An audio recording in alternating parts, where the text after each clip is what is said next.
আমাকে যতই কিছু হোক না কেন, যতই গরমের মধ্যে ঘুরতে হোক না কেন, যেখানে যেখানে যেতে হোক না কেন, কিন্তু আমি কি করে ভালো থাকি জানেন? আপনারা জানতে চান আমি কি করে ভালো থাকি? আমার মনে হয় কি আমি 14ই মার্চ থেকে নির্বাচনের প্রচার শুরু করেছি আর কি। প্রচন্ড গরম শুরু হয়ে গেছে, আমি সত্যি বলছি। অনেকে মিডিয়া জিজ্ঞেস করে আপনি কি খান, আপনি লাঞ্চ কি করেন, আপনি গ্লুকন-ডি খান কিনা, আপনি ওআরএস খান কিনা, এই গরমে কিভাবে নিজেকে ঠিক রাখেন, কিভাবে নিজেকে এত ঠান্ডা রাখেন।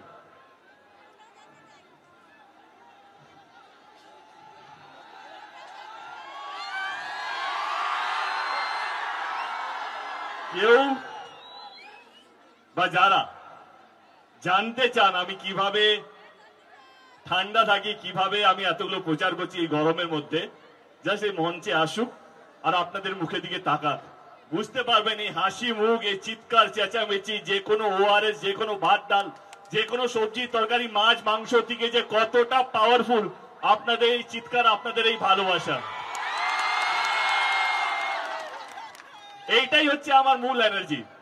আমি যেখানে যেখানে গেছি, আমার নিজের সংসদীয় এলাকা বলি, ঘাটাল লোকসভা কেন্দ্র বলি, বা যেখানে যেখানে গেছি, সেখানে সেখানে যেইভাবে মানুষ দল বেঁধে নেমেছে দলের প্রতি, দলের প্রার্থীর প্রতি, এবং কোথাও যেন আমার প্রতিও, তার জন্য আমি আপনাদের সকলকে এবং আজ অব্দি যারা যারা আমার এই সভাতে উপস্থিত হয়েছে হাত জোর করে মাথা নিচু করে প্রত্যেককে ধন্যবাদ জানাই। কারণ এই গরম সত্যি সহ্য করা যায় না। আমাদের কারণ আছে, কারণ আমরা দলের হয়ে জেতাতে চাইছি দলকে, সেজন্য আমাদেরকে ঘুরতে হয়, কিন্তু আপনাদের কোনো কারণ নেই। সত্যি বলছি, আপনারা শুধু ভালোবাসার জন্য আসেন।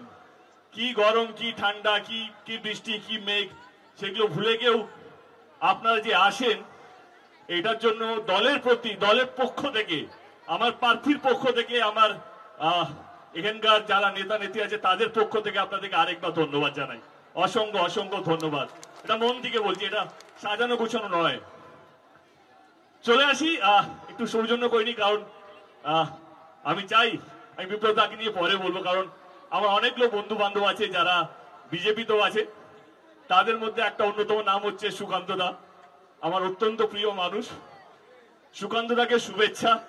কে রাজনীতির ময়দানে যাই, যেই জিতুক না কেন, আমার মনে হয় কি মানুষ যাকে ভালোবাসবে, মানুষ যাকে বিশ্বাস করবে, তারই যেন জয় হয়। তো এই মঞ্চ থেকে সুকান্ত মজুমদারকে অনেক অনেক শুভেচ্ছা রইল। কে জিতবে কে হারবে আমরা 4 জুনে দেখে নেব।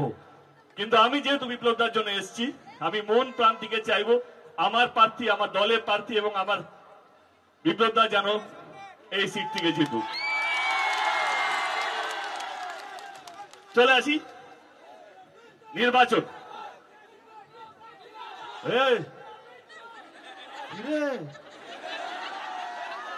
আমি বাইরে থেকে এসেছি, বিপ্লবদা এখানেই থাকে। কি হয়েছে?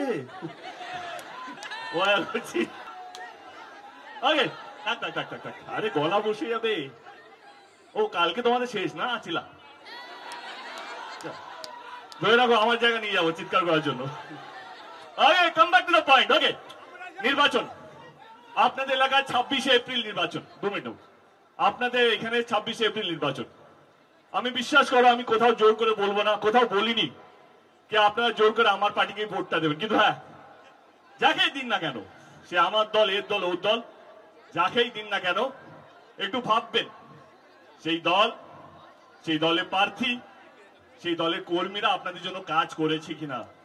যখনই এটা ভাববেন তখনই পরিষ্কার হয়ে যাবে ভোট দেওয়ার 1 ঘন্টা আগে কি আপনারা কাকে ভোটটা দিতে চলেছেন।